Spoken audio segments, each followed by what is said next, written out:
राज्यातील फक्त काही जिल्ह्यांमध्ये पुढील काळात मान्सूनपूर्व पाऊस होईल, तर काही ठिकाणी उष्णतेची लाट सुद्धा पाहायला मिळेल. नमस्कार, मी किरण वाघमोडे, एमटेक ॲग्रिकल्चर इंजिनियर. पाहुयात पुढील 3 दिवस म्हणजे 19 ते 21 मे दरम्यान राज्यातील हवामान कसे राहील. त्या अगोदर आज 18 तारखेला मान्सून अजून काही पुढे सरकलेला आहे आणि मान्सूनची उत्तर सीमा आता संपूर्ण अंदमान निकोबार बेटांमध्ये पोहोचलेली आहे. अंदमान समुद्रातील अजून काही भाग, बंगालच्या उपसागरातील काही भाग, श्रीलंकातील काही भाग आणि अरबी समुद्रातील काही भागांपर्यंत मान्सून पुढे सरकलेला आहे. हवामान विभागाने असं सांगितलं की पुढील 3 ते 4 दिवसात मान्सून अजून काहीसा पुढे जाण्यासाठी वातावरण अनुकूल आहे. पण अजूनही हवामान विभागाने कशी कोणतीही अपडेट दिली नाही की ज्यामध्ये त्याने सांगितलं की महाराष्ट्रात मान्सून केव्हा पोहोचेल. जर तुम्ही न्यूज चॅनलवरती अशा बातम्या पाहत असाल की महाराष्ट्रात मान्सून लवकरच येणार वगैरे वगैरे, तर त्या बातम्यांवरती विश्वास ठेवू नका. अजूनही हवामान विभागाने तशी कोणतीही शक्यता वर्तवली नाही. सोबतच अरबी समुद्रात एक सिस्टीम बनण्याची शक्यता थोडीफार दिसते आणि ती सिस्टीम जर दूर गेली तर पाऊस सुद्धा त्या सिस्टीम बरोबर दूर जाण्याची शक्यता आहे. पण ते अजून कन्फर्म नाहीये. पुढील काही दिवसात कन्फर्म होईलच. तेव्हा त्याबाबत अजून स्पष्ट आपण अंदाज देऊ. आज जर आपण पाहिलं तर 18 तारखेला अहिल्यानगर 41.9 अंश सेल्सिअस इतकं तापमान होतं. जळगाव 44.5, जेऊर 42.5, त्यानंतर कोल्हापूर 37.5, महाबळेश्वर 32.3, मालेगाव 43, नाशिक 39.9, पुणे 40, सांगली 40.9, सातारा 40.5 आणि सोलापूर 43.6. यातील नाशिक, पुणे, सातारा, सांगली हा जो काही भाग आहे, या शहरांच्या आसपास तापमान उद्यापासून कमी होईल आणि साधारणतः 40 पेक्षा कमी 38 अंश सेल्सिअस किंवा त्यापेक्षा कमी येत्या दिवसामध्ये तापमान राहणार आहे. तर इकडे अकोला 46.3, अमरावती 46.4, भंडारा 42.6, बुलढाणा 43.6, चंद्रपूर 43.8, गडचिरोली 43.6, गोंदिया 43.8, नागपूर 44.4, तर वर्धा सर्वाधिक 46.5, वाशिम 44, यवतमाळ 45.4, छत्रपती संभाजीनगर 43.4, बीड 43.3, नांदेड 42, धाराशिव 42.1, परभणी सर्वाधिक 44.1, उदगीर 40.6, कोकणात पाहिलं तर अलिबाग 35, डहाणू 36.3, हरणे 34.2, मुंबई कुलाबा 35.1, मुंबई सांताक्रूज 34.1, रत्नागिरी 34.5 अंश सेल्सिअस. म्हणजे राज्यात अजूनही उष्णतेची लाट खास करून विदर्भात अंदाजाप्रमाणे अपेक्षेप्रमाणे सक्रिय आहे. सिस्टीम पाहिलं तर चक्राकार वाऱ्यांची स्थिती इकडे केरळच्या आसपास दिसते. त्यातून एक कमजोर पट्टा केरळ, कर्नाटक होत राज्याच्या दक्षिण भागापर्यंत विस्तारला आणि त्यातून हा कर्नाटक, महाराष्ट्र सीमालगत होत किंवा इकडे त्यानंतर तेलंगणाच्या सीमावर्ती भागांपर्यंत अशा प्रकारे विस्तारलेला आहे. आणि त्याच्या आसपास अपेक्षेप्रमाणे मेघगर्जना आणि पाऊस देणारे ढग हे पाहायला मिळालेले आहेत. आणि जर आपण महाराष्ट्राला जवळून पाहिलं तर दुपारी थोडं सांगली शहराच्या आसपास हलक्या पावसाच्या सरी झाल्या, जास्त पाऊस नव्हता. त्यानंतर आता बेळगावच्या उत्तरेकडील भाग म्हणजे अथणीच्या आसपासचा भाग आहे, त्यापासून हा पाऊस दक्षिण पश्चिमेकडे सरकतोय. साधारणतः या ठिकाणी निपाणीच्या आसपासच्या भागातून हा पाऊस बेळगावकडे जाईल.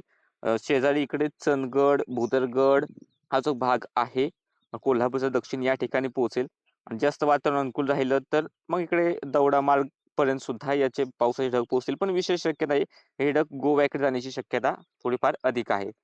त्यानंतर अहिल्यानगरच्या पारनेरच्या आणि त्याला शिरूरच्या भागामध्ये सुद्धा एक छोटीशी ढगनिर्मिती आजही पाहायला मिळाली. पण या ढगांमधून खूप विशेष पावसाची शक्यता नाहीये. कुठेतरी थोडेसे थेंब झाले असतील आणि आता हे ढग विरून जाऊ लागलेले आहेत. तसेच अपेक्षेप्रमाणे सोलापूरच्या दक्षिणेकडे अक्कलकोटचा भाग आहे आणि धाराशिवच्या दक्षिणेकडे उमरग्याच्या काही भागांमध्ये पाऊस झाला. तसेच लातूर, नांदेड आणि यवतमाळ, चंद्रपूरचे अति दक्षिणेकडील भाग जो सीमावर्ती भाग आहे या ठिकाणी थोड्या गावांकरता पाऊस झालेला आहे. तुमच्याकडे जर पाऊस झाला असेल तर कमेंट करून नक्की कळवा. राज्याच्या इतर ठिकाणी ढगाळ वातावरण आहे. पश्चिम विदर्भ, उत्तर मराठवाडाचा भाग असेल, पण पावसाचे ढग राज्यात आता या भागांमध्ये नाही आहेत आणि हे ढग आहेत त्यामुळे रात्रीचं तापमान सुद्धा नेहमीपेक्षा अधिक राहील. उष्णता ही टिकून राहील.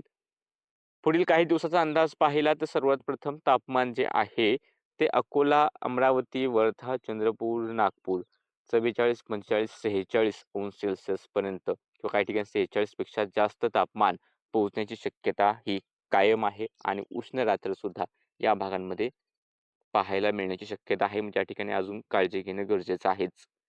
त्यानंतर जसं सांगितलं की इकडे पश्चिमेकडचे वारे वाहतील कोकणापासून ते इकडे मध्य महाराष्ट्राच्या बऱ्याचशा भागांपर्यंत किंवा इकडे सोलापूरच्याही पश्चिम भागांपर्यंत तापमानात आता बऱ्यापैकी घट हळूहळू दिसून येईल.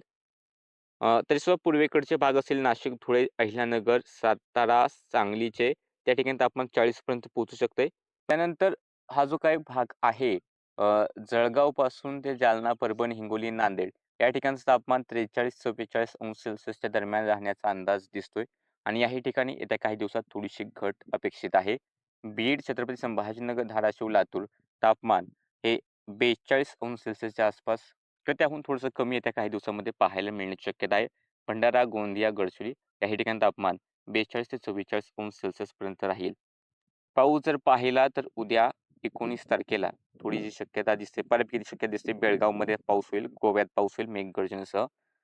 त्यानंतर कोल्हापूर, सातारा, पुणे, अहिल्यानगर, सांगली, सिंधुदुर्गचे पूर्वेकडील भाग एक दुसऱ्या ठिकाणी गडगडाट आणि पाऊस होण्याची शक्यता राहील. हा पाऊस सार्वत्रिक नाहीये.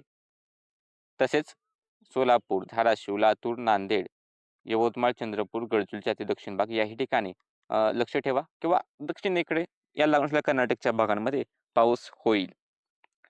तसेच स्थानिक ढगळीमध्ये लक्ष राहू द्या राज्याच्या इतर भागात रत्नागिरी, रायगड, नाशिक असेल किंवा इकडे धुळे असेल, छत्रपती संभाजीनगर, जालना, बीड, परभणी, हिंगोली असेल.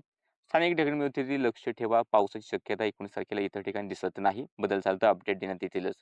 त्यानंतर 20 तारखेला जर अंदाज पाहिला तर 20 तारखेला सुद्धा अहिल्यानगर, पुणे, सातारा, सांगली, कोल्हापूर, बेळगाव, सोलापूरचे काही भाग या ठिकाणी मेघगर्जना आणि पावसाची शक्यता दिसते. त्या लागून असलेला सिंधुदुर्ग, गोवा, रत्नागिरी, रायगड याही ठिकाणी गडगडाट होईल. पण हे ढग पूर्वेकडून पश्चिमेकडे आले तर या भागांमध्ये पाऊस होईल. जास्त जर पूर्वेकडचे ढग पश्चिमेकडे आले नाही तर पावसाची शक्यता थोडी कमी राहील. नाशिक, छत्रपती संभाजीनगर, बीड, धाराशिव, लातूर, नांदेड स्थानिक ढगळीवरती लक्ष राहू द्या. इतर ठिकाणी पावसाचा अंदाज नाही. त्यानंतर 21 तारखेला इशारे पाहिले तर 21 तारखेला सुद्धा या ठिकाणी अहिल्यानगर, पुणे, सातारा, सांगली, कोल्हापूर, सोलापूर या भागांच्या आसपास मेघगर्जना आणि पाऊस होण्याची शक्यता कडकड बेळगावच्या आसपासच्या भागांमध्ये पाऊस होण्याची शक्यता दिसते आणि हाही पाऊस सार्वत्रिक नाहीये आणि त्याला लागून असलेल्या इकडे कोकण त्यानंतर नाशिक आणि इकडे मराठवाड्याचे भाग असतील स्थानिक ढगनिर्मितीवरती ढगनिर्मितीची लक्ष राहू द्यात. जर ढगनिर्मिती झाली तर पाऊस होऊ शकतो नाहीतर इतर ठिकाणी पावसाची शक्यता सध्या तरी जास्त प्रमाणात दिसत नाहीये. त्यानंतर आपण महाराष्ट्राचा अंदाज पाहणार पण त्यापूर्वी गोव्याची जर शक्यता पाहिली पावसाची तर आज मेघगर्जनेचा पावसाचा इशारा आहे आणि उद्या सुद्धा मेघगर्जनेचा पावसाचा इशारा गोव्याच्या हवामान विभागाने दिलाय आणि इतर ठिकाण नंतरच्या दिवसाला इशारे नाहीत पण आपल्या अंदाजानुसार काही प्रमाणात पाऊस होईलच. हवामान विभागाचे आपल्या महाराष्ट्रासाठी इशारे पाहिले तर वर्धा आणि यवतमाळ उष्ण लाट तर या ठिकाणी राहील. त्यासोबत उष्ण रात्र सुद्धा पाहायला मिळेल म्हणजे रात्रीचे तापमान नेहमीपेक्षा जास्त राहील. तर अमरावती, नागपूर, अकोला, हिंगोली, परभणी या ठिकाणी उष्ण लाटेचा इशारा हवामान विभागाने दिलाय. सातारा, रत्नागिरी, सिंधुदुर्ग, कोल्हापूर या ठिकाणी मेघगर्जनेचा पावसाचा इशारा आहे. पुणे, रायगड, अहिल्यानगर, बीड, धाराशिव, लातूर, नांदेड, सोलापूर आणि सांगली या ठिकाणी हलका पाऊस किंवा हलकी गर्जना होण्याची शक्यता हवामान विभागाने वर्तवली. 20 तारखेला पाहिलं तर वर्धा, यवतमाळ उष्ण लाट आणि उष्ण रात्र राहण्याचा ऑरेंज अलर्ट आहे. तर अकोला, अमरावती, नागपूर उष्णतेची लाट राहील. कोल्हापूर, सिंधुदुर्ग मेघगर्जनेसह पावसाचा येलो अलर्ट.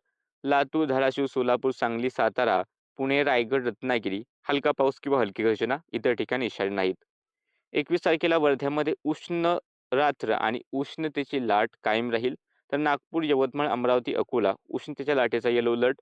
रत्नागिरी, सिंधुदुर्ग, कोल्हापूर हलका पाऊस किंवा हलकी गर्जना. 5 तारखेला 5व्या दिवशी 22 तारखेला अकोला, अमरावती, यवतमाळ, नागपूर उष्णतेच्या लाटेचा इशारा. तर रत्नागिरी, सिंधुदुर्ग, कोल्हापूर हलका पाऊस किंवा हलकी गर्जना. सध्याच्या अपडेटमध्ये इतकंच. फेसबुक पेजवर पाहत असेल तर पेजला फॉलो करा. यूट्यूब चॅनलवर पाहत असेल तर यूट्यूब चॅनलला सबस्क्राईब करा.